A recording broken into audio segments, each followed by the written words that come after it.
Hi, I'm Ben Glahn from Salzburg Global, and I'm here with Andrzej Blachowicz from Climate Strategies. We just this morning finished our program on prosperity post-fossil fuels, which looked at a just energy transition and how to accomplish a just energy transition in many parts of the world. The origin of this program dates back now several years, actually, to a phone call I received here at Salzburg Global from an international government agency focused on energy and focused on climate change and the energy transition that is ahead of us. And the phone call was a question. It was a question about the concerns that this particular government had as a major importer of fossil fuels with respect to how fossil fuel exporting countries could navigate in a just, fair, transparent, and responsible way the reduction in fossil fuel purchases from the global north. So over the course of the last several years, we've been developing this program with our partners, Andrzej and his colleagues at Climate Strategies. And over the course of the last 4 days, we looked at how this fossil fuel transition can be just, how this transition can be just. And we brought a group of extraordinary policymakers here to Salzburg Global from Ghana, from Trinidad and Tobago, from Nigeria, from Azerbaijan, and from several other countries to have a conversation among policymakers in an informal, closed-door, off-the-record setting. So, Andrzej, I want to ask you, after all of this preparation, after all of the thinking that's gone into this program, how did you find it? Did it meet your expectations? Were there any insights that came out for you that were particularly relevant over the longer duration of what will become, we hope, a just transition away from fossil fuels? Thank you, Ben. Andrzej Blachowicz, you introduced me very well. Maybe just to say a sentence or two about Climate Strategies. We are international knowledge broker, so we bring together research and policy making around the most challenging climate policy questions. And obviously, fossil fuel transition is one of the major key questions at that stage. And just to say that that timing when you guys received the call, you were actually finishing our large research initiative focusing on North Sea countries and their pathways for phasing out fossil fuel, oil and gas in particular. And then, of course, the question is how can all the countries in the world, right, do that? And as you said, how to align it with pathways to reduce demand from the major importers. So now to your question, I'm super, super happy about this, how this dialogue has gone. And particularly if you can imagine for many of the governments from the developing countries especially, but also from developed, from everybody who's an oil and gas producer, this conversation is challenging. Some people didn't want to attend, right? Because they don't want to talk about it. So those brave ones who dared to attend, they found themselves in a setup, in a beautiful castle, in a setup with no hidden agenda, in a setup that was basically inviting them to go off script, to think broadly, to think openly how to design that such a transition pathways. And they brought very often different departments, so finance, economy, environment, labor. And I think we already saw there's this model that Salzburg Global has of self-creation of working groups. And on that last day, there were a couple of groups created, and they were really focused on what is important to me, to my country, to my next strategy, to my, conversation with importers. And I feel like we made a huge difference, and this is just the beginning. This is just the beginning, indeed. And, one of the intentions that we set out at the beginning was to create a multi-year program that could help advance the effectiveness of these just transition pathways. Andrzej, you and your colleagues were very helpful and very adamant about the fact that the first meeting should focus only on policymakers. And then we should provide a space where policymakers from across the world, from both developing and developed countries, could have a private conversation amongst themselves without the pressures of politics, without the hidden agendas sometimes that come with that. Or the official setup. Or the official setup, right? Intergovernmental processes. Exactly, without the need for a prepackaged set of solutions. Tell me a little bit about why you thought that was important, and what you see perhaps as the next step in this process as we turn the page from this year's program to the future. I'm a former policymaker from Poland, and as a policymaker, you are lonely. I mean, you are surrounded by lots of people. You go to lots of meetings, but you always have to talk according to a script, right? And you have to answer questions immediately when your top level decision makers and ministers ask you. So you very rarely have a moment of proper reflection. So that's why we thought in the initial scoping phase that this is really key for those people to have that moment of reflection, to just see, to be challenged, to have also research. That was also a key part of this, that we commissioned briefs for 5 countries that were very factual, laying down some options. And I think this is needed for those people to go back to their ministerial processes and be able to more effectively shape the policy. So I think that was crucial. And I think some of the participants told me, I had never remember a meeting with so many policymakers. Very often you go to meetings when you say policymakers, and you have 1 or 2. We probably here, we have half of the participants were policymakers. And of course, the question that you ask now about what we do next, I think there are multiple options, and I think we are discussing, I think we can share it here, we're discussing potentially a multi-year program, and I could imagine a few options. Either we deepen the conversation in the countries already represented, we add more importer countries so that we have that conversation. They have to drive down their demands. So what is the implication on the producers, and what are the conditions of collaboration in the world where the whole production, global production, will decline? You can also talk about bringing different departments from those countries. And finally, you can think about bringing more civil society, businesses, labor unions, small and medium enterprises, and so on. So there are, I think, different pathways. You cannot bring everybody from all the countries at the same time. That won't make any sense, but we can potentially shape each edition with some sort of focus, right? Here it was a bit of an experimentation, and I think we also have much more clarity now what is reasonable to do in the years to come. So here at Salzburg Global for the last 77 years, we've been a global forum for open-minded leaders, a kind of unconventional global forum, if you will, in exactly the ways that you've described. People come here without a preset agenda. People come here seeking not simple solutions, but better options for complex problems. And one of the things that we like to think we can contribute to is to help people find those better options by changing the conversation, in ways that are relevant to them, in ways that are relevant to the challenges that they face. And I wonder, have you seen over the course of the last several days any ways or examples where the conversation, if you will, around a just transition has been changed that may have provided better options for people in their own countries or through collaboration with one another? Very interesting question.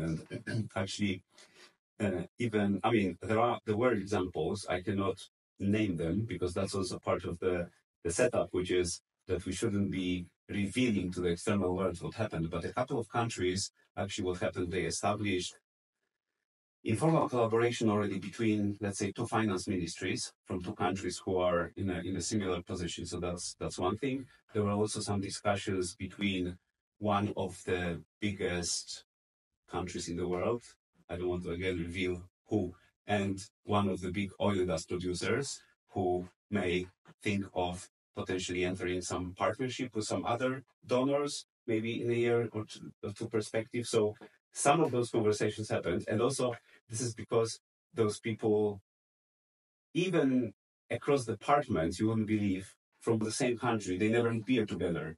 And here, that's what happened, right?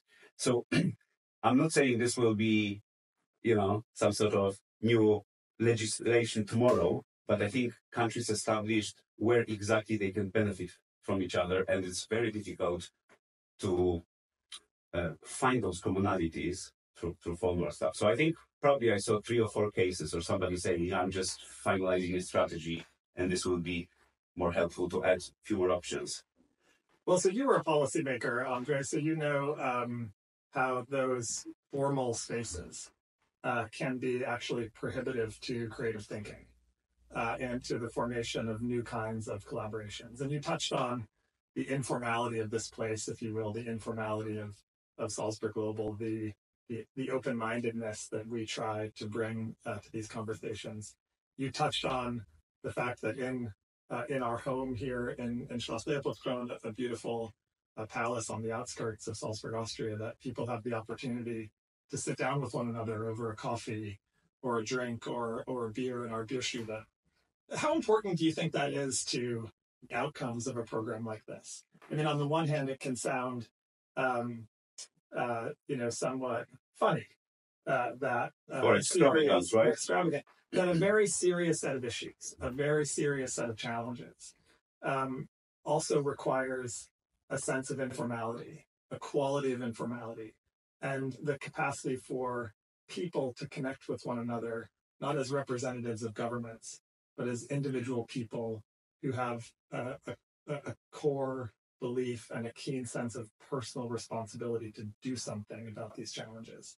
So how do you see that mix of the seriousness and the lightheartedness, the formality and the informality, the institutional and the personal? What's unique about this place that allows those elements to come together and for people to form the kinds of collaborations and to create the kind of better options, if you will, that you've just described? I think the answer is simple. It's critical for that. And again, to the outside world, looking at your venue, looking at some of the beautiful rooms, you can think it's extravagant, it's excessive, but it's not. So if you can imagine for our listeners and viewers, a palace that has maybe 10 beautiful rooms.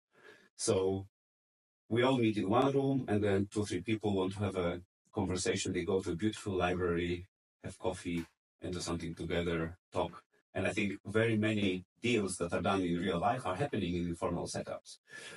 So this is the only chance that you can truly open up and ask this question, what if? Normally, our thinking is bound by the scripts given by the ministers, prime minister, whoever. We just keep repeating them that's what blocks progress often. So you need those informal setups. But it's also not only a nice room, but imagine you spend 4 days with those people. So breakfast, lunch, dinner with them. You sweat together in a ping pong place. You drink, you sort of struggle to get up the following day, and then you create some bonding, right? And then I hope this is not only the 4 days, but this is what comes after. I hope some people maybe will visit each other, will create a small informal setup between 2 or 3 countries, and so on. So I think the beautiful venue, and also I think there's also a theory that says you need to be in extraordinary natural, in extraordinary nature for the mind to open up.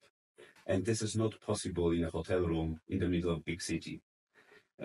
Not to speak about the fact that when you go to conference in, I don't know, your home city, you always run to your family and this and that, right? Here you basically stay and you just socialize.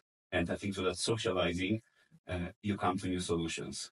And all of a sudden possible becomes maybe a little bit more possible than you had thought before. As someone quoted at the beginning of the program, I think attributed to Nelson Mandela, everything seems impossible until it's done. In that spirit, I think, Climate Strategies is a not-for-profit organization. Salzburg Global is a not-for-profit organization.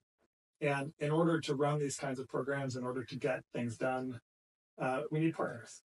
And we've been blessed to have some extraordinary partners together in this journey, not just Salzburg Global and Climate Strategies, but the Stanley Center for Peace and Justice, the Woodward Fund, and several others that have joined us and that we hope will continue to work with us in the future. You, Andrzej, brought some of those partnerships to us in particular the Stanley Center, but a few others. Talk a little bit for a moment about how important it is to broaden this coalition of partners and how important this starting coalition has been to enable us to begin this project, to work with these policymakers, and we hope to provide value to them as they move forward with their own national plans and, as you say, with some of the projects that have been developed over the course of the last few days. Yeah, one thing that you mentioned that actually is really important to stress is this, well, the fact that all of the partners are non-profit, not for profit, and also they are not linked to one particular agenda or funder even. In a sense, I'm talking about there are places who are linked to, I don't know, here is this and that family or this and that company whose mission through their whatever foundation is to achieve something. So, of course, the broad vision of the partner is better, more prosperous, low emissive world, right? That's, I think, what we all share. But yeah, those are all partners who are open to dialogues with all parties involved and allowing them to own solutions, right? You cannot impose solutions. I mean, you can, but then they won't be implementable. You mentioned also the partnership. Yeah, I think the beauty of the partnership was that we really was a titanic effort to bring all those people together. It's because of the sensitive nature and because we were aiming some key government officials. It's not just that you send one email and somebody comes. People are so busy. We need to explain to them. We need to reach to them through some maybe other trusted contact. We were using the embassies. We were using every possible channel. So I think that actually, allowed us to be very effective in that. And I had people asking us, how did you guys manage to bring this wonderful group, such a nice composition together, right? And I think there's no one magic solution, but yeah, I think the setup of partners was great for that, and also dedication. I think certainly my team is dedicated, your team is super dedicated, and so are Stanley and Wheelward. I don't know if we need more partners in an institutional sense, right? Perhaps, but yeah, we just need to sort of find maybe partners, meaning, well, actually the participants of the dialogue, right?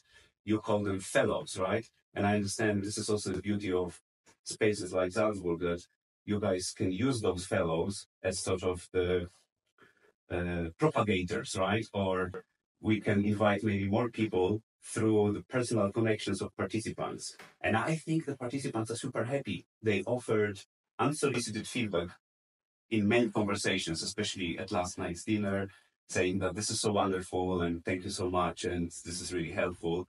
I think people may do it, but I think it really sounded very genuine. Well, I'm glad you raised the importance of our Salzburg Global Fellows, Andrzej. For all of you Salzburg Global Fellows listening or watching, you'll know that since 1947, we have more than 40,000 fellows around the world. And we rely on them for their insights, for their connections, for their participation.